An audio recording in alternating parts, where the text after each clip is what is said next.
Hey guys, just wanted to drop on here to let you know that I've just finished reading To Kill a Mockingbird, finally, and I'm sure some of you are probably thinking, well, so what, big deal, I read that in school. Yeah, well, I did not. At the time when some of the students in my year were reading To Kill a Mockingbird, I was reading Of Mice and Men, which means this is the first time I've ever properly gone through it, at the tender age of 31. And so I wanted to hop on and make a video because the process of reading a book like this that is just so world famous and taught in schools practically everywhere, reading a book like this as an adult, it's a bit of a strange one. And I say that because I don't think I would have grasped this as a teenager. I think anyone who's studied English literature can attest to the fact that nothing sucks the fun out of reading than being assigned books by someone else, and there's no say in what you get to read. I had that exact issue with a couple of books growing up, and I just did as anyone would do who's not invested in the reading. I chucked the book in a drawer and went straight onto SparkNotes. I know that's a pretty bad thing to admit, but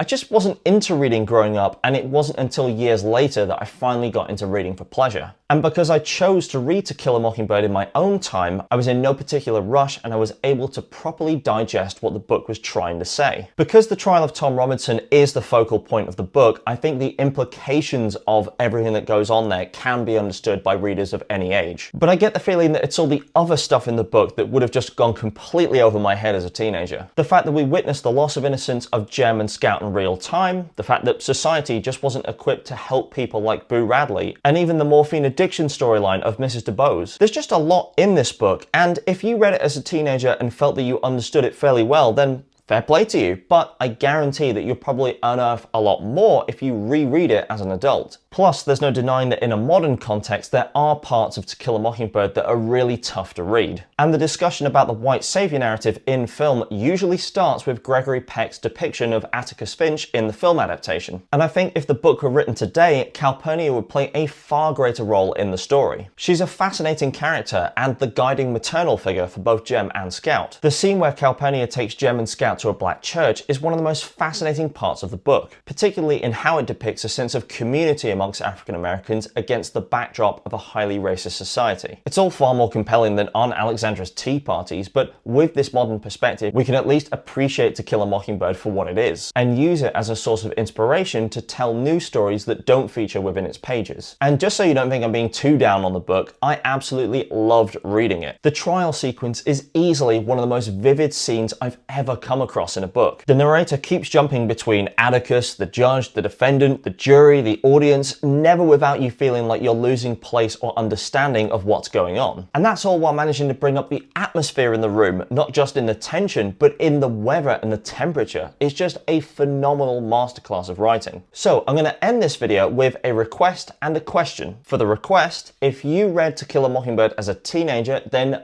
absolutely pick it back up again and reread it as an adult. I think you'll find a lot more here the second time round. And my question is that given just how dense this book is with themes and topics that are seemingly made for adults, is there a similar book out there that also analyzes race relations in America but is written with a younger audience in mind, and that you think would make more sense as part of a school curriculum in the present day? Or is To Kill a Mockingbird still the gold standard? Let me know in the comments below, and if you enjoyed this video, then why not hit the like and subscribe buttons, and as always, thank you for watching.